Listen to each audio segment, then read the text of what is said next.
सभी भक्तों को साल की सबसे बड़ी एकादशी आमलिक एकादशी रंग भरी एकादशी की ढेरों ढेरों शुभकामनाएं। आज की वीडियो में आप एकादशी के संदर्भ में जानेंगे और उसकी पूजन विधि के बारे में जानेंगे।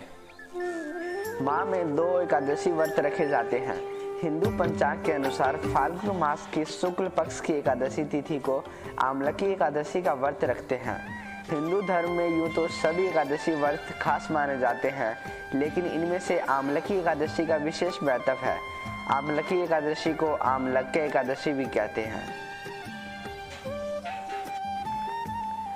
आज रंग भरी आमलिक एकादशी के पावन पर्व पर पीला वस्त्र, चने की दाल का दान करना बेहद ही शुभ फल देने वाला है। आंवले के वृक्ष का पूजन करने से आंवले के वृक्ष पर जितने पत्ते होंगे उतनी वर्षों तक व्यक्ति स्वर्ग के सुख को भोगता है। आइए अब पूजन विधि के बारे में जानते हैं। भगवान की पूजा के पश्चात पूजन सामग्री लेकर आंवले की वृक्ष की पूजा करें। सबसे पहले वृक्ष के चारों ओर भूमि को साफ करें और उसे गाय के गोबर से पवित्र करें। पेड़ की जड़ में एक वेदी बनाकर उस पर कलश स्थापित करें। इस कलश में देवताओं, पितरों एवं सागर को आमंत्रित करें। कलश में सुगंधी और पंच रत्न रखें। इसके ऊपर पंच पल्लव रखें, फिर दीप जलाकर रखें। कलश पर श्रीखंड चंदन का लेप करें और वस्त्र पहनाएं। एकादशी के दिन विष्णु संग्राम का पाठ करने से भगवान विष्णु की विशेष कृपा मिलती है। इस महीने की अष्टमी प्रधान होती है। अधिकतर इस महीने की एकादशी को भी प्रधान एकादशी में गणना की जाती है। फागुन मास की अष्टमी भी प्रधान है, तो फागुन की एकादशी भी सब प्रधान मानी गई है। इसमें भगवान की मूर्ति स्वरूप की उपासना नहीं की जाती।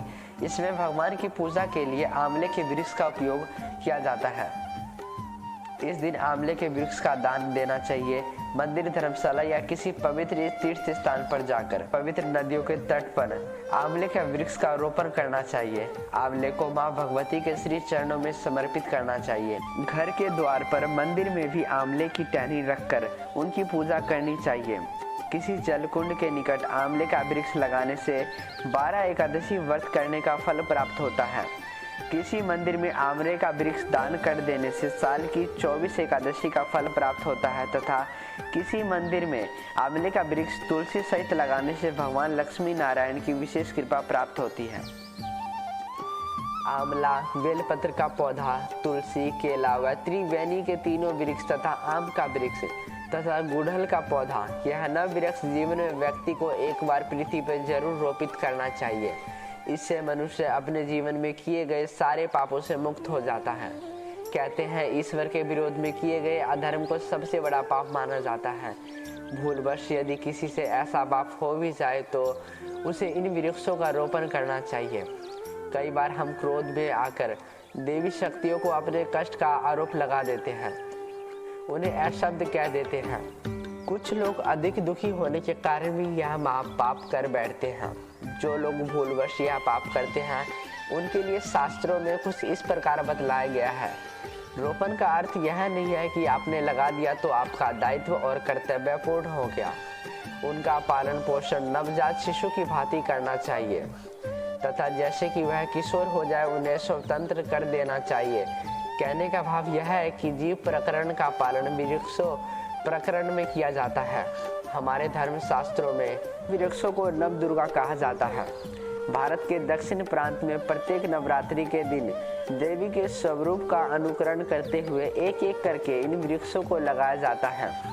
यह ऐसे वृक्ष है जो हर स्थान पर उग जाते हैं तथा इनके लिए अधिक परिश्रम नहीं करना पड़ता और यह सदैव फलते फूलते रहते हैं। इन पर आए हुए फल अमृत के समान बतलाए गए हैं। आपके द्वारा लगाए गए वृक्षों के फल को अगर कोई पुण्य आत्मा ग्रहण कर लेता है या भगवान के श्री चरणों में उनका भोग लगा दिया जाता है तो ऐसे में आपको सीधे वैकुंठ लोक का निवास प्राप्त होता है, चाहे आप कितने ही दुराचारी क्यों ना रहे हो। इन्हें किसी प्रकार की विशेष जलवायु की आवश्यकता नहीं होती, इसलिए इन्हें शक्ति का प्रतीक माना जाता है। वृक्ष दान करना, वृक्ष लगाना एक नेक कार्य है। हमें जीवन में प्रयास करके इन 9 वृक्षों को अपने हाथों से जरूर लगाना चाहिए। इससे सुनिश्चित रूप से आपको उत्तम गति प्राप्त होती है, माँ की छत्र छाया मिल जाती है और व्यक्ति जन्म चक्र के रूप से मुक्त हो जाता है। कई श्रद्धालु ऐसे हैं जो इस बात से भ्रमित है कि 2 मार्च गुरुवार तथा 3 मार्च शुक्रवार कौन से दिन एकादशी है?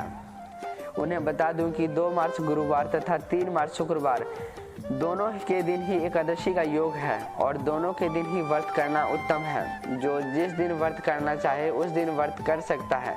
2 मार्च को ज़्यादा संख्या में लोग इसलिए व्रत कर रहे हैं क्योंकि आज के दिन गुरुवार का योग पड़ रहा है और स्वाभाविक है। गुरुवार का जब एकादशी के साथ मिलन होता है तो इसका प्रभाव और अधिक बढ़ जाता है, क्योंकि जिस प्रकार अमावस्या सोमवार को पड़ने पे सोमवती अमावस्या के लाती है, उसी प्रकार गुरुवार के एकादशी पड़ने से गुरु एकादशी हो जाती है।